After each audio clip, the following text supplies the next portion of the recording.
Halo semuanya, balik lagi di video kali ini. Jadi untuk di video kali ini gue mau ngebahas lagi tentang makroekonomi, tapi kita akan bahas materi khusus yaitu tentang multiplier effect gitu. Jadi sebenarnya sederhananya suatu kebijakan atau suatu intervensi yang dilakukan dalam suatu perekonomian biasanya menimbulkan dampak yang lebih besar daripada apa yang dibayangkan karena adanya perputaran dalam perekonomian sedikit ada intervensi itu bisa memberikan dampak yang besar bagi perekonomian gitu. Sederhananya seperti ini. Kemarin di video sebelumnya kita ada sempat belajar tentang kebijakan fiskal dan juga kebijakan moneter. Nah, yang jadi pertanyaan contoh seperti kebijakan fiskal gitu ya, adanya peningkatan penerimaan pemerintah ataupun adanya penurunan pada teks dan ataupun naik turunnya lah gitu antara ini dua. Seandainya gitu pemerintah ingin meningkatkan, kan kemarin kita sudah sempat bahas ya bahwa ternyata dalam jangka pendek peningkatan pengeluaran pemerintah itu bisa meningkatkan agregat demand sehingga pendapatan nasional meningkat. Nah, yang jadi pertanyaan, kira-kira kalau pemerintah naikin sebesar contoh 100 juta gitu pengeluaran pemerintah, sebenarnya itu bisa meningkatkan pendapatan nasional berapa besar sih gitu? Atau seperti contoh, kita mau meningkatkan pendapatan nasional sebesar 200 miliar gitu. Kira-kira kalau kita mau melakukan itu dengan cara meningkatkan pengeluaran pemerintah, kira-kira pemerintah harus tingkatin sebesar berapa sih? Nah, materi itulah yang akan kita pelajari di multiplier effect ini gitu.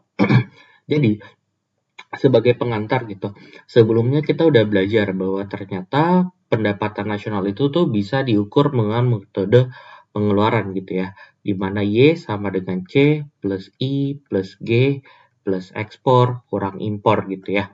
Nah, kita juga tahu bahwa ternyata konsumsi itu tuh ada merupakan suatu fungsi konsumsi gitu dalam masyarakat, sehingga konsumsi ini masih bisa kita pecah lagi menjadi konsumsi otonomus ditambah B dikali YD. YD ini pendapatan disposable, B itu marginal propensity to consume gitu ya, ditambah investment, ditambah government expenditure, tambah ekspor, kurang impor gitu.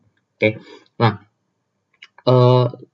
terus kita juga tahu bahwa ternyata pendapatan disposable ini itu tuh adalah pendapatan nasional dikurangin dengan tax gitu ya.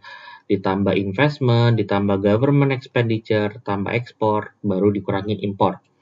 Nah, sehingga kalau seandainya kita kali masuk nih ke dalam B-nya gitu, berarti dapatnya BY dikurang BT, ditambah investment, ditambah government expenditure, tambah ekspor, dikurang impor gitu. Nah, untuk saat ini kita akan asumsikan dulu bahwa konsumsi otonomus, terus tax, terus investment, government expenditure, ekspor, dan juga impor, ini tuh sebagai exogenous. Exogenous itu berarti apa? Jadi sementara kita asumsikan dulu seolah-olah yang namanya pendapatan konsumsi otonomus, pajak, investment, government expenditure, ekspor dan impor itu tuh sifatnya tidak ditentukan oleh faktor yang lain. Jadi kita anggap dulu ini seolah-olah sudah ada angkanya gitu ya. Nah, dengan kayak gitu, berarti sebenarnya secara tidak langsung kita bisa mencari berapakah kira-kira tingkat pendapatan nasional keseimbangan. Caranya dengan ya udah, ini yang BY ini kita pindahin ke kiri aja gitu. Pendapat BY sama dengan CO dikurang BT ditambah investment, tambah government expenditure, tambah ekspor dikurang impor gitu. Nah, berarti ini kita bisa faktorin ya. Jadi 1 kurang B dikali Y sama dengan CO dikurang BT ditambah investment, ditambah government expenditure, tambah ekspor, dikurang impor. Nah, sehingga kita akan dapat di sini bahwa ternyata pendapatan nasional keseimbangan itu tuh merupakan fungsi dari persamaan ini. Gitu. Oke. Nah, karena kita tahu dia tuh merupakan persamaan ini, jadi sebenarnya secara tidak langsung kita bisa narik kesimpulan kira-kira kalau government expenditure naikin berapa, pendapatan nasional itu akan meningkat sebesar berapa gitu. Dengan cara gimana? Dengan cara kita melakukan turunan gitu. Jadi kita menurunkan Y-nya terhadap government expenditure yang mana hasilnya berarti adalah 1/1 kurang B gitu. Nah, kita juga bisa lihat nih nanti dampaknya terhadap teks gimana gitu. Ternyata nilainya jadi minus B per 1 kurang B gitu. Nah, maksud dari ini tuh apa gitu? Ini BTW adalah nilai multiplier jadinya ya. Satunya adalah multiplier dari pengeluaran pemerintah, satunya multiplier dari tax gitu. Nah, secara tidak langsung multiplier ini tuh mau bilang bahwa ternyata ini kalau seandainya kita jadiin kayak gini gitu ya. Pengeluaran pemerintah kalau seandainya meningkat, tinggal dikali aja dengan multiplier ini, maka kita akan tahu dampaknya terhadap perekonomian gimana. Nanti mungkin gue bisa kasih contoh sih untuk yang itunya gitu ya. Ini juga untuk kasus yang pajak gitu. Jadi contoh, kira-kira kalau seandainya pemerintah berencana meningkatkan gitu ya, meningkatkan pengeluaran pemerintah mereka 100 juta gitu ya. 100 juta.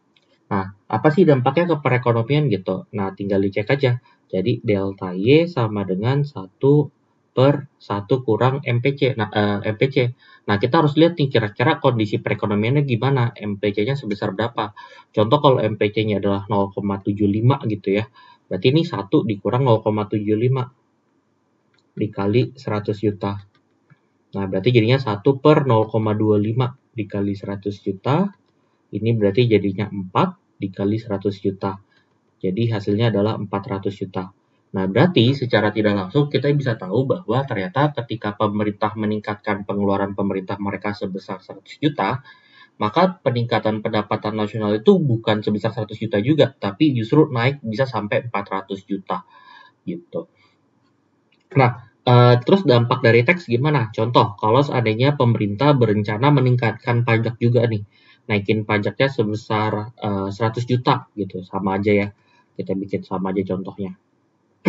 Terus ternyata MPC-nya adalah sebesar 0,75 juga gitu contoh.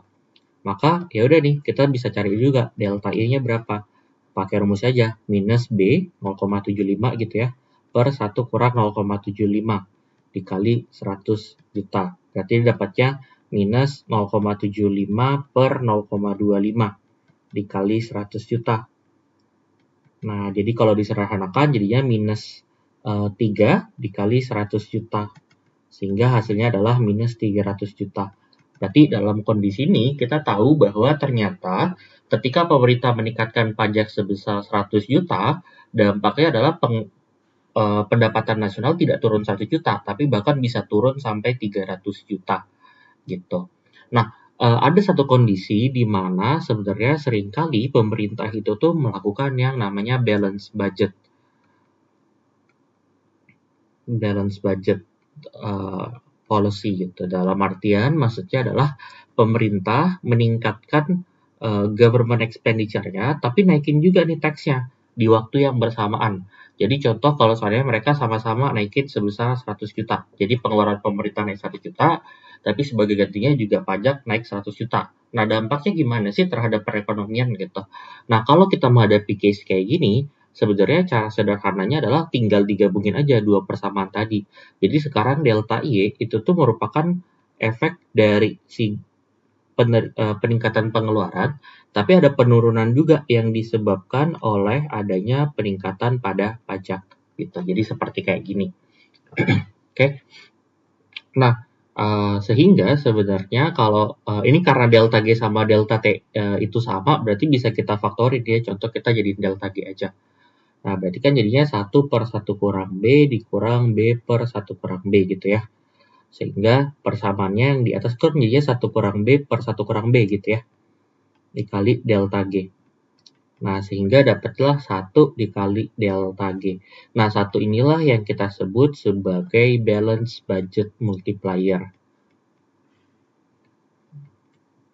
Budget multiplier. Jadi, maksudnya apa? Maksudnya adalah bahwa ternyata ketika pemerintah melakukan balance budget policy di mana dia meningkatkan pengeluaran pemerintah sama dengan peningkatan yang terjadi pada tax, maka yang terjadi adalah peningkatan pada pendapatan nasional juga akan sebesar peningkatan pengeluaran pemerintah gitu sebesar 100 juta gitu. Jadi coba bayangin pemerintah naikin pengeluaran pemerintah sebesar 100 juta, ningkatin pajak 100 juta juga, ternyata dampaknya adalah pendapatan nasional juga naik jadinya sebesar 100 juta. Nah, inilah kita sebut balance budget multiplier. Jadi, mau berapapun nilai B-nya atau FBG-nya ketika pemerintah suatu negara melakukan balance budget ini, maka ya meningkatnya juga akan sebesar peningkatan pada balance budgetnya gitu. Nah, inilah sebenarnya adalah jadi basis untuk perhitungan multiplier effect, bahwa ternyata kebijakan-kebijakan yang terjadi itu justru bisa jadi meningkatkan perekonomian lebih besar dari apa yang dibayangkan gitu. Nah, sebenarnya salah satu expand juga nih dari analisis ini itu adalah bahwa ternyata ini kan sejauh ini kita baru melihat bahwa pemerintah baru intervensinya lewat government expenditure dan juga lewat tax gitu. Nah, sebenarnya bisa juga gimana kalau seandainya pemerintah ternyata intervensinya juga melalui ekspor. Jadi ekspornya dinaikin 100%, 1 juta gitu. Dampaknya gimana? Nah, ini kita bisa lihat juga multipliernya berapa dengan ngelakuin turunan aja dari persamaan keseimbangan ini gitu. Tapi harus diingat kembali di sini itu adalah kondisi di mana kita masih mengasumsikan bahwa ada beberapa variabel yang sifatnya exogenous gitu. Sehingga di sini multiplier yang bisa kita hitung tuh baru multiplier yang sifatnya fiskal. Nah, ketika salah satu dari indikator tersebut udah kita lepas ke exogenusannya gitu, maka secara tidak langsung nanti kita akan bisa mendapatkan berapa sih sebenarnya multiplier effect yang sebenarnya ketika ternyata let's say ada kebijakan yang lain yang ternyata hasil dari pasar uang juga gitu, kayak kebijakan moneter juga gitu. Nah, tapi itu mungkin nanti aja di next video ketika nanti kalau seandainya kita udah bahas di ISLM. Tapi untuk sejauh ini inilah materi dasar tentang multiplier effect gitu. Oke, mungkin sekian dulu video kali ini. Thank you for watching. Kalau ada yang mau ditanyakan boleh langsung ditanyakan di kolom chat aja. Oke, thank you semua.